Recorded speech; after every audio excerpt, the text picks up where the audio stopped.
Hi friends, இப்போ நாங்கள் குலதெய்வ கோவிலேருந்து வீட்டுக்கு கிளம்பிட்டோம். காட்டு வழியாக போயிட்டுருக்கோம். பச்சையம்மன் கோவிலேருந்து தான் போகிறோம். இங்கே உங்களுக்கு சில விலங்குகள் எல்லாம் காட்டுறேன்.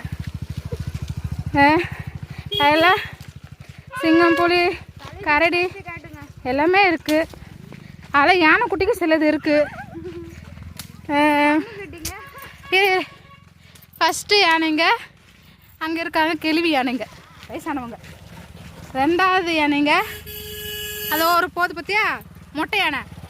அந்த மொட்டை யானை ரெண்டாவது. மொட்டை யானை கீழே இந்த ரெண்டு சின்ன யானைங்க. சின்ன யானைக்கு பின்னாடி ரெண்டு குட்டி யானைங்க போகுது. குட்டி யானை முன்னாடி ஒன்று திமுரு பிடிச்ச யானை போகுது பாருங்க. அது ரொம்ப ரொம்ப ரொம்ப ரொம்ப கொழுப்பு பிடிச்ச யானை. அதை கண்ட்ரோல் பண்ண முடியல எங்களால். ஓகேங்க, கொழுப்பு பிடிச்ச யானை பார்த்தாச்சு. அடுத்தது திமிங்கலம், நீர் திமிங்கலம் தான். இவ்வளோ நேரம் பேசிட்டு இருக்க யார்? நான் யாருன்னு பார்த்தா இந்த கூட்டத்துக்கே தலைவியான நான் தான்.